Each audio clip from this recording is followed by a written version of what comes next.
Hello dear students, કેમ છો બધા? કેવી ચાલે છે preparation? Welcome to our channel physics કે ફંડે ધ ફંડામેન્ટલ ઓફ ફિઝિક્સ. આજે આપણે સંકલન ભણવાના છીએ, એટલે કે ઇન્ટિગ્રેશન ભણવાના છીએ. ડિફરન્સિએશનના ઓલરેડી 4 લેક્ચર્સ મેં બનાવી દીધા છે, અને એ જો તમારે જોવાના બાકી હોય તો તમે પહેલાં એ વિડીયોઝ જોઈ લો.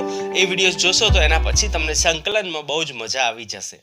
હવે સંકલન શું છે એના ઉપર ડિસ્કશન કરી લઈએ. સંકલન કોને કહેવાય?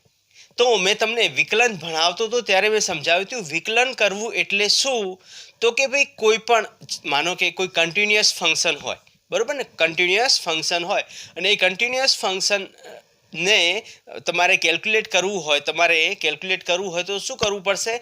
એના સૂક્ષ્મ પાર્ટ કરવા પડશે, બરોબર ને. મેં તમને સમજાવ્યું હતું, એક એક્ઝામ્પલ લઈને સમજાવ્યું હતું.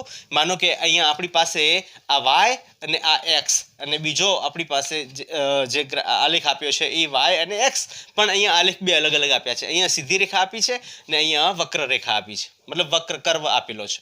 ખ્યાલ આવી ગયો? હવે મેં તમને સમજાવ્યું હતું કે માનો કે અહીંયા આ એક બિંદુ અને આ બીજું બિંદુ, બે બિંદુ લઈએ તો આ બંને કોઈ એંગલ થીટા, અહીંયા મતલબ આ બંનેનો ઢાળ જે છે એ આપણને કઈ રીતના મળશે? એંગલ થીટાથી મળશે. અને થીટા ઇઝ ઇક્વલ ટુ શું થશે? તો કે ભાઈ delta y by delta x. માનો કે હું આ એક અને બેને એટલા બધા નજીક લઈ જાઉં છું કે એક્ઝેક્ટ આ એક બિંદુ અને એના પછી તરત બીજું બિંદુ એવી રીતના એકદમ નજીક લઈ જઈશ તો અહીંયા જે બનશે, અહીંયા આપણે શું કર્યું? તો કે ભાઈ ડેલ્ટા એક્સને મેં નાનું કર્યું, ડેલ્ટા એક્સ ટેન્સ ટુ 0 કર્યું, હે ને. ડેલ્ટા એક્સ ટેન્સ ટુ 0 કર્યું અને ડેલ્ટા વાય ઓટોમેટિક 0 થઈ જાય, ટેન્સ ટુ 0 થશે. ખ્યાલ આવી ગયો ને? જે ઇન્ડિપેન્ડન્ટ, આ કયો વેરિયેબલ છે? ઇન્ડિપેન્ડન્ટ એટલે કે સ્વતંત્ર વેરિયેબલ, સ્વતંત્ર વિધેય જે હોય, બરોબર, સ્વતંત્ર આપણી પાસે વેરિયેબલ્સ મતલબ ઇન્ડિપેન્ડન્ટ વેરિયેબલ જે છે એના મૂલ્ય ટેન્સ ટુ 0 કરશો તો એના ઉપર આધાર રાખવાવાળું મૂલ્ય જે છે ઓટોમેટિક ટેન્સ ટુ 0 થઈ જશે. ખ્યાલ આવી ગયો? તો આપણને ખ્યાલ છે કે ભાઈ ડેલ વાયનું ટેન્સ ટુ 0 કરશો, મતલબ ડેલ્ટા એક્સનું તમે કરશો તો એ ડી એક્સ થઈ જશે અને આ ડી વાય થઈ જશે. જે અતિ સૂક્ષ્મ મૂલ્ય ધરાવે છે એવું આપણે એને એવી રીતના આપણે ઓળખીએ છીએ. ખ્યાલ આવી ગયો ને? મતલબ ડીએક્સ એટલે કે એક્સનું એકદમ સૂક્ષ્મ મૂલ્ય અને ડીવાય એટલે કે વાયનું એકદમ સૂક્ષ્મ મૂલ્ય. ઓકે, પણ આપણને ખ્યાલ છે કે ભાઈ અહીંયા જેટલો ઢાળ હતો, મતલબ અહીંયા જે થીટાની વેલ્યુ હતી એ જ થીટાની વેલ્યુ અહીંયા પણ રહેવાની જ છે. મતલબ આ જે છે એ ઢાળ કેવો થાય છે? અચળ થાય છે. અને જો ઢાળ અચળ થાય તો આ ડેલ્ટા, મતલબ અહીંયા delta y by delta x તમે કરશો એનું જે મૂલ્ય મળશે એ જ આપણને ડીવાય બાય ડીએક્સનું મૂલ્ય મળશે. કેમ કે તમે વાયનું મૂલ્ય ઘટાડ્યું તો એક્સનું પણ એટલું ઘટે છે. વાયનું ઘટાડો તો અહીંયા એક્સનું પણ એના એકોર્ડિંગ જ ઘટી રહ્યું છે. તો અહીંયા જે થીટાનું મૂલ્ય કેવું થાય છે? અચળ થાય છે. અને થીટાનું મૂલ્ય અચળ મળવાના કારણે ડેલ વાય બાય મતલબ ડીવાય બાય ડીએક્સ પણ આપણને કેવું મળશે? જેટલું આ હશે એટલું ને એટલું આ મૂલ્ય મળશે. તો અહીંયા તો આપણે કોઈ વિકલન કે સંકલનની જરૂર નથી, પણ મેઇન પોઈન્ટ આવે છે ક્યારે? કે જ્યારે કરવા આપણને આવી રીતના કંઈક ગ્રાફ આપણને આવી રીતના આપી દીધો હોય, કંઈક સ્વતંત્ર અને આધારિત ભૌતિક રાશિઓ છે અથવા એ બે વિધેય છે એનું રિલેશન્સ, હે ને, y is the function of x, બરોબર, વાય એ એક્સનો વિધેય હોય અને આ ટાઈપની કન્ડિશન હોય ત્યારે શું કરવું? તો મેં તમને સમજાવ્યું હતું કે ભાઈ 1 અને 2 તમે અહીંયા કર્યું તો અહીંયા તમે વેલ્યુઝ ફાઇન્ડ આઉટ કરી શકશો. કેમ કે ઢાળ તો તમને આ સ્ટ્રેટ સીધી રેખા આપશે, પણ આ અંદરનું જે પોર્શન છે એનું શું? તો એ મેળવવા માટે આપણે વિકલન કર્યું હતું. વિકલન કર્યું એટલે શું કર્યું? કે મેં આ બંને 1 અને 2 ને એટલા નજીક લાવી દીધા, એકદમ નજીક એટલા લાવી દીધા કે માનો કે આ એક સ્ટેપ પછી તમે જેવા આગળ જશો એટલે બીજું સ્ટેપ જે આવશે એ બીજો પોઈન્ટ હશે. પહેલા પોઈન્ટ પછી એક પગથિયું આગળ ચડ્યા એટલે સીધો બીજો પોઈન્ટ આવી ગયો. ખબર પડી ગઈ? ઓકે, તો આ થઈ જશે. એટલે આનું મૂલ્ય જે છે એ ડીવાય બાય ડીએક્સ થશે. અને આ જે પ્રોસેસ હતી એ આપણે ઓલરેડી ભણી ચૂક્યા છીએ. શેમાં? Very good, વિકલનમાં. ઓકે, તો વિકલનનો કન્સેપ્ટ જો તમે ન ભણ્યા હો તો તમે પહેલાં આખો કન્સેપ્ટ તમે ત્યાં જઈને ભણી લો અને પછી આપણે આગળ અહીંયા સંકલનની વાત કરીએ. હવે સંકલન શું છે? તો સંકલન એક્ઝેક્ટ વિરુદ્ધ, એક્ઝેક્ટ ઉલટું. કોનું? ડિફરન્સિએશનનું એક્ઝેક્ટ ઉલટું એટલે કે સંકલન. ડિફરન્સિએશનનું એક્ઝેક્ટ ઉલટું એટલે કે સંકલન. હું આની એપ્લિકેશન્સ તમને કરાવવાનો છું, તો એપ્લિકેશન્સમાં હું તમને પ્રોપર વેમાં સમજાવી દઈશ. તમે અત્યારે ખાલી સમજી લો. ડિફરન્સિએશન અને ઇન્ટિગ્રેશનના બંને વિડીયોઝ મતલબ બની જશે. ઇન્ટિગ્રેશન આખું હું તમને ભણાવી દઉં, એના પછી આપણે એના ઉપરના એપ્લિકેશન્સ ભણવાના છીએ. એટલે કે ભાઈ આના ઉપર કઈ ટાઈપના ક્વેશ્ચન્સ પૂછાઈ શકે છે એના ઉપર આપણે ભણવાના છીએ. ખ્યાલ આવી ગયો કે નહીં? ઓકે, ચલો સ્ટાર્ટ કરીએ કે ભાઈ સંકલન કોને કહેવાય. વિકલન એટલે બે ભાગ મતલબ નાના નાના ટુકડામાં તોડવું, અને સંકલન એટલે એ નાના નાના ટુકડાઓને ભેગા કરવા, એ થઈ જશે સંકલન. વિકલન નાના નાના એક કોઈ પાર્ટ છે અને નાના નાના કટકામાં તોડી નાખો, વિકલન. સંકલન એના એ જ નાના ટુકડાઓને જોડી નાખો, સંકલન. ખબર પડી ગઈ? ઓકે, ચલો. તો સંકલન જે છે એ એક્ઝેક્ટ હે ને વિકલનનું ઉલટું છે. શું છે એ? વિકલનનું એક્ઝેક્ટ ઉલટું છે. બરોબર ને? એક્ઝેક્ટ ઉલટું છે. ઉલટું એટલે કે રિવર્સ છે ને. વિકલનનું એક્ઝેક્ટ ઉલટું એટલે કે સંકલન. એની કોઈ પર્ટિક્યુલર વ્યાખ્યા નથી હે ને વ્યાખ્યામાં જવાની કોઈ જરૂર પણ નથી. ખબર પડી કે નહીં? ભાગાકાર, ભાગાકાર શું છે એના ઉપર જવાની જરૂર નથી, પણ ભાગાકાર કરતા આવડવો જોઈએ.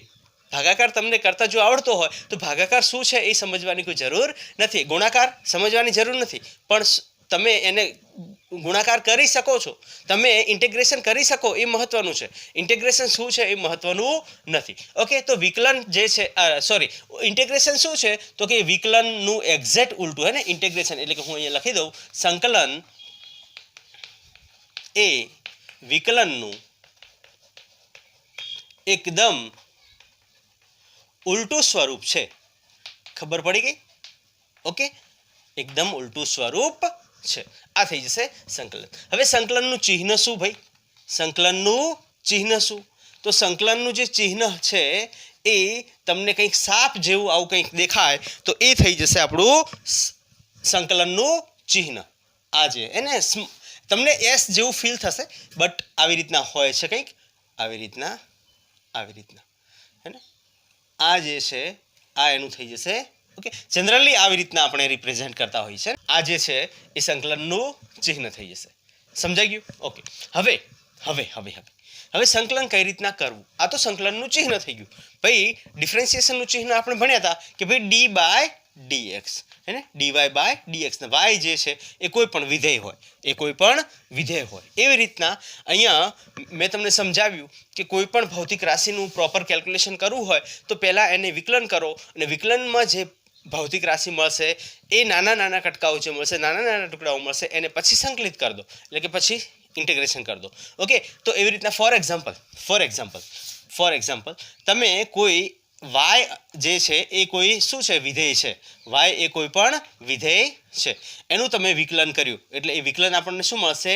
DY by dx. અને ડીવાય બાય ડીએક્સ એટલે કે આ વાય વિધેય, કોઈ પણ વિધેયનું વિકલન કર્યા પછી માનો કે તમને કોઈ પણ વિધેય મળ્યો એફ ઓફ એક્સ. કોઈ પણ વિધેય શું મળે છે? F of x. વાય વિધેય જે છે એનું વિકલન કર્યા પછી તમને મળે છે F of X. For example તમે sine X Y is equal to sine X. Sine X શું છે? વિધેય છે. એનું તમે વિકલન કર્યું તો ડીવાય બાય ડીએક્સ શું થશે? તો ભાઈ ડીવાય બાય ડીએક્સ એટલે કે હું આને આવી રીતના લખી શકું, ડીવાય બાય ડીએક્સ. વાયની જગ્યાએ હું સાઇન એક્સ એટલે કે ડી બાય ડીએક્સ અહીંયા આવશે સાઇન એક્સ, ને એ આપણને શું આપશે? કોસ એક્સ આપે છે.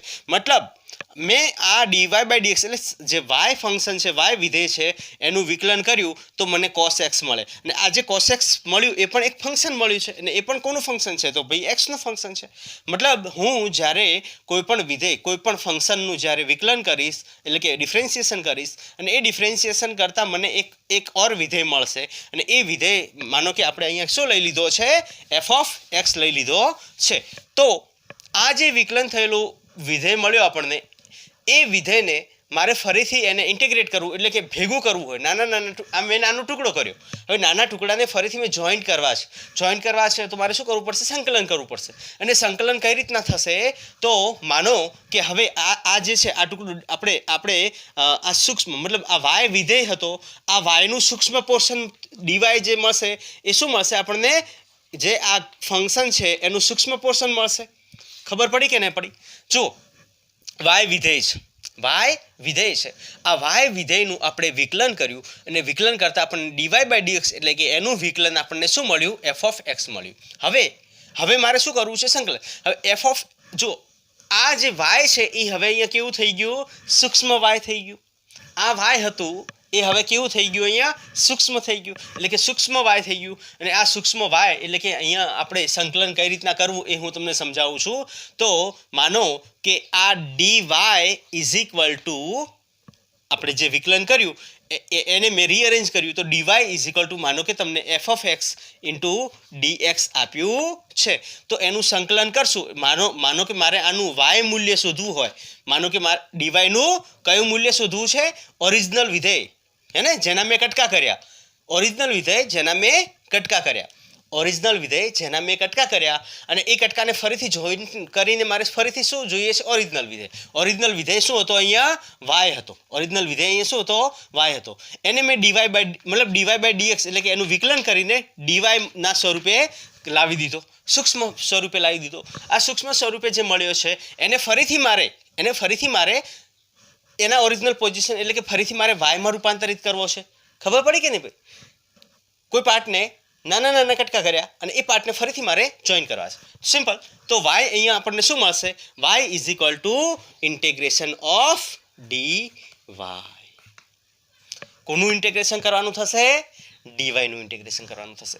અને એ ઇન્ટિગ્રેશન આપણને કઈ રીતના મળશે, તો ભાઈ dy ની જગ્યાએ પછી વેલ્યુઝ મૂકી દો, F of x into dx.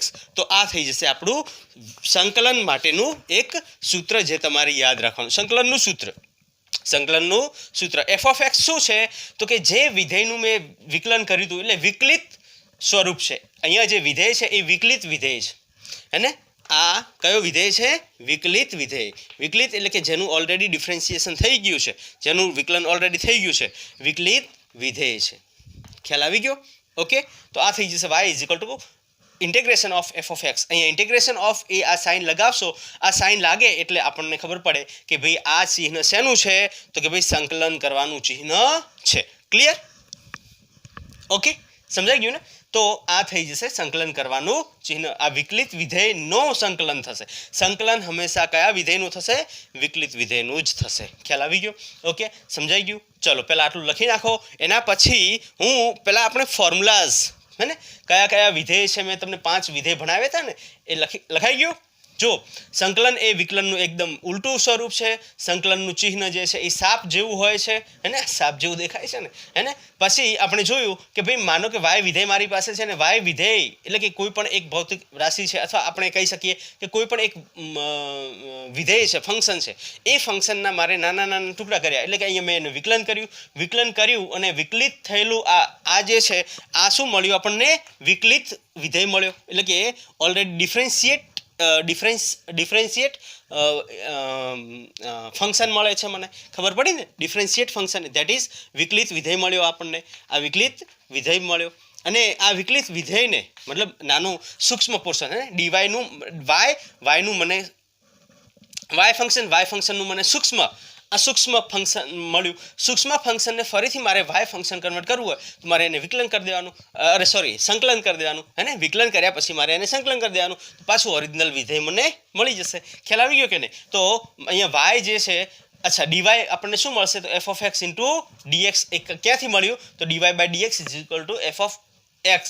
અને ડીએક્સને હું આ બાજુ લઈ જઈશ તો આ dy is equal to f of x into dx. એટલે કે મને આ વિકલિત સ્વરૂપ મળ્યું, નાનું સૂક્ષ્મ વાયનું મને સૂક્ષ્મ મૂલ્ય મળ્યું. એને મારે ફરીથી સંકલન કરવું છે, મતલબ ફરીથી ભેગું કરવું છે. તો મારે શું કરવું પડશે, વાયનું સંકલન કરવું પડશે અને વાયનું મૂલ્ય મેળવવા માટે મારે ડીવાયનું સંકલન કરવું પડશે. ડીવાયનું અહીંયા મેં સંકલન કર્યું તો ડીવાય આપણને શું છે આપેલું છે, તો f of x into dx. અને આ વિકલિત વિધેય જે છે એનું મેં શું કરી નાખ્યું, સંકલન કરી નાખ્યું. આ તમારે લખી નાખવાનું છે, યાદ કરી લેવાનું છે. ઓકે, આ તમારે સ્વરૂપ યાદ કરી લેવાનું છે. ઓકે, મેં તમને સમજાવ્યું હતું કે અહીંયા વાય અને એક્સનો રિલેશન શું છે, તો વાય બીજું કંઈ નથી પણ એક્સનો વિધેય છે. ઓકે, લખી નાખો ચલો જલ્દીથી. એના પછી આપણે વાત કરીએ આગળ.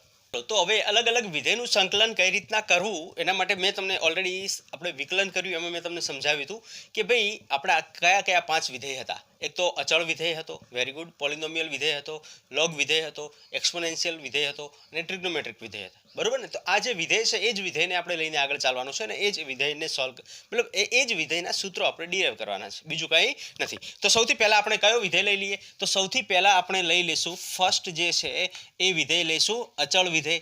બરોબર? હવે અચળ વિધેય હોય અચળ વિધેય આપ્યો હોય અને વિકલિત સ્વરૂપે અચળ વિધેય અહીંયા કયા સ્વરૂપે આપેલો હોય? વિકલિત સ્વરૂપે આપેલો હોય. એટલે કે ફોર એક્ઝામ્પલ અહીંયા dy is equal two 3 into dx આપી દીધું હોય. અહીંયા એફ ઓફ એક્સ શું આપી દીધું છે આપણને? 3 આપી દીધું છે. વિકલિત વિધેય આપણને શું આપી દીધો છે? 3 આપી દીધો છે. તો એનું ઇન્ટિગ્રેશન શું થશે? ઇન્ટિગ્રેશનનું ફોર્મ્યુલા શું મેં સમજાવ્યું તમને? y is equal to integration of d of y, મતલબ dy ઇન્ટિગ્રેશન ઓફ dy, અથવા મેં તમને એક જનરલ સમીકરણ કરાવ્યું હતું f of x into D x. બરોબર. તો y નું મૂલ્ય આપણને કેટલું મળશે? તો y નું મૂલ્ય એફ ઓફ એક્સ અહીંયા શું મૂકી દઈશું? 3 મૂકી દઈશું. ઇન્ટિગ્રેશનની સાઇન એઝ ઇટ ઇઝ રાખશું. ઇન્ટિગ્રેશનની સાઇન એઝ ઇટ ઇઝ રાખશું. 3 ઇન્ટુ ડી એક્સ. ખ્યાલ આવી ગયો? 3 ઇન્ટુ ડી એક્સ. હવે મેઇન વસ્તુ હવે આવે છે. મેઇન વસ્તુ હવે આવે છે કે અચળ જેમ આપણે વિકલનમાં ભણ્યા હતા, આપણે ઓલરેડી વિકલનમાં ભણ્યા હતા કે અચળ વિધેયનું વિકલન શું મળે છે? શૂન્ય મળે છે. તો અહીંયા સંકલનમાં અચળ વિધેયનું મૂલ્ય અચળ જ રહે છે. એમાં કંઈ પણ ફેરફાર થશે નહીં. ચૂપચાપ એને બહાર લઈ લેવાનું. એટલે કે અહીંયા y ઇઝ ઇક્વલ ટુ 3 બહાર લઈ લો. એટલે કે અચળ વિધેયનું સંકલન થશે નહીં ઇન્ટુ dx. ખબર પડી ગઈ? અચળ વિધેયનું સંકલન થશે નહીં.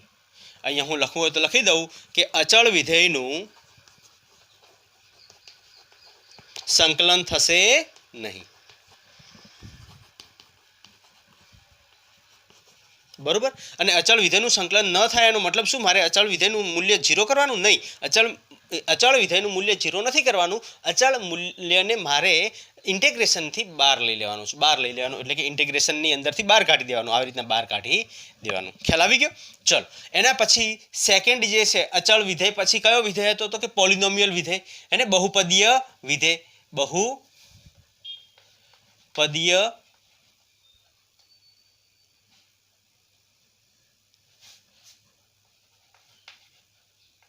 વિધેય. બરોબર. બહુપદીય વિધેય, અથવા એને આપણે ઇંગ્લિશમાં શું કહીએ છીએ? પોલિનોમિયલ ફંક્શન. પોલિનોમિયલ ફંક્શન જે છે, બરોબર, ઓકે, એનું વિકલન કઈ રીતના એનું સંકલન કઈ રીતના કરશું? તો મેં તમને બહુપદીય વિધેય સમજાવ્યું હતું કે ભાઈ x નો પાવર n, મતલબ આ જે ફંક્શન આપણને આપ્યું છે એ કેવું આપ્યું છે? x ના પાવર n માં. આ બહુપદીય ફંક્શન મને જો x ના પાવર n માં આપ્યું હોય, f ઓફ x કયા સ્વરૂપે આપ્યું હોય? x ના પાવર n માં આપ્યું હોય, તો મારે માનો કે એનું મૂલ્ય શોધવું હોય તો આપણી પાસે ફંક્શન શું હતું? y is equal two f of x into integration of f of x into dx. Okay, આ વસ્તુ તમારે યાદ કરી લેવાની છે. જેમ આપણે ઘડિયા યાદ કરી લીધા હતા ને, એવી રીતના આ વસ્તુ તમારે યાદ કરી લેવાની કે ભાઈ અચળ વિધેય હોય તો એનું સંકલન થતું નથી. એ પાર્ટને આપણે ડાયરેક્ટ સંકલનમાંથી બહાર કાઢી લેવાનું. એટલે કે જે સંકલન થતું હોય એનામાંથી આપણે બહાર કાઢી દેવાનું. ઓકે, તો એફ ઓફ એક્સ, અચ્છા, y is equal to f of x into dx. હવે આને આપણે સમજીએ. જુઓ, અહીંયા વેલ્યુ મૂકી દઈશું કઈ? તો કે ભાઈ x ની પાવર n ઇન્ટુ dx. અને જ્યારે હું આને ઇન્ટિગ્રેટ કરીશ, એટલે કે સંકલન કરીશ, જ્યારે મારે આનું સંકલન કરવું પડશે, તો આ સંકલન થઈ ગયા પછી આ વેલ્યુ કેવી થઈ જશે? તો x નો પાવર n જે છે ને, એ n એઝ ઇટ ઇઝ રાખો ને એમાં એક એડ કરી દો અને ડિવાઈડમાં લાવી દો n પ્લસ 1. જેમ પેલામાં આપણે શું કરતા હતા? x નો પાવર n જે છે એને આગળ લાવતા હતા, જે વિધેય છે એની આગળ લાવતા હતા ને એમાંથી એક બાદ કરતા હતા. શેમાં? વિકલનમાં. અહીંયા સંકલનમાં શું આવશે? તો કે ભાઈ y જે છે અહીંયા y is equal to x નો power n plus 1 divide by n plus 1. અને આ સૂત્ર તમારે યાદ રાખવાનું છે. હવે આની અંદર હું થોડી કન્ડિશન્સ તમને ભણાવવા માંગુ છું. તો એ કન્ડિશન્સ ભણાવીશ એટલે તમારો આ કન્સેપ્ટ પણ ક્લિયર થઈ જશે. હવે મેં આટલું અધૂરું કેમ રાખ્યું છે એની પાછળ આ આપણે ભણવાનું બાકી હતું એટલા માટે. ઓકે, હવે માનો કે તમને f ઓફ x જે આપ્યું છે એમાં n નું મૂલ્ય 0 આપે. n નું મૂલ્ય 0 આપે. સાંભળો, n નું મૂલ્ય શું આપે? 0 આપે. જો હું n નું મૂલ્ય 0 લઈશ તો અહીંયા આ y ફંક્શન મને કેટલું મળશે? y is equal to x નો પાવર કેટલો મળે? 0 પ્લસ 1 ડિવાઈડ બાય 0 પ્લસ 1, એટલે કે x નો પાવર 1 મળે. ખબર પડી? જો હું n ઇઝ ઇક્વલ ટુ 0 લઉં તો મને સોરી હું સ્ટેપ બાય સ્ટેપ તમને સમજાવવા માંગીશ કેમ કે આ સ્ટેપમાં તમને કદાચ ખ્યાલ નહીં આવે. ચલો સ્ટેપ બાય સ્ટેપ આપણે સમજીએ. જુઓ મેં શું કર્યું, એફ ઓફ એક્સ અહીંયા મેં કેવું લઈ લીધું કે જ્યાં એક્સનો પાવર કેટલો આપી દીધો છે, શૂન્ય આપી દીધો છે, એનની જગ્યાએ શૂન્ય આપી દીધું. તો વાય ઇઝ ઇક્વલ ટુ શું થશે, મેં તમને સમજાવ્યું કે integration of F of x into D x થાય, બરોબર. અને એફ ઓફ એક્સ અહીંયા કેટલું આપેલું છે, તો એક્સનો પાવર ઇન્ટિગ્રેશન ઓફ એક્સનો પાવર 0 ઇન્ટુ ડી એક્સ થઈ જશે. ઇન્ટિગ્રેશન હવે એક્સનો પાવર 0 એટલે આ જે છે અહીંયા ઇન્ટિગ્રેશનનું સ્વરૂપ મળ્યું એને આપણે ડાયરેક્ટ ઇન્ટિગ્રેટ કરશું. તો ઇન્ટિગ્રેશન કરશું તો એનું ફોર્મ્યુલા શું કે ભાઈ એક્સનો પાવર એન હોય એનું ઇન્ટિગ્રેશન કરવું હોય તો એક્સનો પાવર એન એટલે કે જે પાવર આપ્યો છે, જે ઘાત આપ્યો છે એ ઘાતમાં એક ઉમેરો અને એ આખી ઘાતને નીચે ઉતારો. પહેલામાં શું હતું, પહેલાં 12 લઈ લો ને પછી એમાંથી બાદ કરો. અહીંયા પહેલાં એક ઉમેરો ને પછી નીચે ઉતારો. ખબર પડી કે નહીં? ઓકે, તો પહેલાં એક ઉમેરો ને પછી એને નીચે ઉતારો. તો અહીંયા જુઓ તો આ થશે એક્સનો power 0 plus 1 divide by 0 plus 1 એટલે આ થશે એક્સનો પાવર 1. કહેવાનો મતલબ એમ થયો કે માનો તમને ખબર છે કે એક્સનો પાવર 0 એટલે એનું મૂલ્ય કેટલું થાય, 1 થાય. એક્સનો પાવર 0 મતલબ એનું મૂલ્ય કેટલું થશે, 1 થશે. એક્સનો પાવર 0 એટલે એક્સનું મૂલ્ય પેલાનું મૂલ્ય કેટલું થશે, 1 થશે. અને જો આ 1 થાય એટલે કે મને એફ ઓફ એક્સ અહીંયા કેટલું મળ્યું, 1 મળ્યું. એફ ઓફ એક્સ અહીંયા કેટલું મળ્યું, 1 મળ્યું. તો વાય ઇઝ ઇક્વલ ટુ શું થશે, માનો કે તમને ઇન્ટિગ્રેશન આપી દીધું હોય આવી રીતના, integration of d x. F of x અહીંયા શું આપી દીધું છે, 1. તો 1 તો લખવો હોય તો લખાય, ન લખવો હોય તો ચાલે, બરાબર. Y is equal to integration of d x. અને જો y is equal to integration of d x આપ્યું હોય તો એનું મૂલ્ય શું થશે, એક્સ થશે. ખબર પડી કે ના પડી? ખબર પડી કે ના પડી? સિમ્પલ. કઈ રીતના આવ્યું આ પદ્ધતિ મેં સમજાવી, પણ તમારે માત્ર ને માત્ર ફોર્મ્યુલા જ યાદ રાખવાનો છે કે વાય ઇઝ ઇક્વલ ટુ જો ઇન્ટિગ્રેશન ઓફ ડી એક્સ આપ્યો હોય એટલે કે અહીંયા ફંક્શનનું મૂલ્ય જો 1 આપી દીધું હોય, અહીંયા વિધેયનું મૂલ્ય જો તમને 1 આપી દીધું હોય અને વિધેયનું મૂલ્ય 1 હોવું એનો મતલબ શું એ પણ મેં તમને અહીંયા સમજાવ્યું, બરાબર. એ પોલિનોમિયલ ફંક્શનનો વિધેયનો જ એક પાર્ટ હતો એટલા માટે મેં આની અંદર લીધું. ઓકે, તો integration of d x is equal to શું થશે, એક્સ થઈ જશે. વાય જે છે એ વિધેય શોધવા માટે મારે ઇન્ટિગ્રેશન ઓફ ડીએક્સ શું મળશે આપણને, એક્સ મળશે. Simple. Integration of D X is equal to X. Integration of X N, integration of X N, integration of એક્સનો power N is equal to એટલે કે આને તમે લખી શકો ઇન્ટિગ્રેશન ઓફ એક્સનો power N is equal to X N plus 1 divide by N plus 1. આ formula તમારે યાદ રાખવાનું. એવી રીતના integration of dx is equal to શું થઈ જશે, એક્સ, બરોબર. આ ફોર્મ્યુલા તમારે યાદ રાખવાનું. કોઈ પણ અચળ વિધેયનું ઇન્ટિગ્રેશન જે છે એ અચળ થશે અને એ અચળ એઝ ઇટ ઇઝ બહાર આવી જશે. અને બહાર આવી ગયા પછી હવે આ વાય આપણને કેટલો મળશે, જો તમને અહીંયા નીચેનું દેખાશે કે કેમ, હું જોઈ લઉં એક વખત, દેખાશે, ચલો વાંધો નહીં આવે. ઓકે, તો અહીંયા વાય ઇઝ ઇક્વલ ટુ શું થઈ જશે, 3 ઇન્ટુ એક્સ થઈ જશે. ખબર પડી કે ના પડી? ખબર પડી કે ના પડી? ક્લિયર? ઓકે, આ કન્સેપ્ટ ઉપરથી તમને એકદમ ઇઝી વેમાં સમજાઈ જશે. સિમ્પલ. ઓકે, ચલો હવે આગળ વધીએ.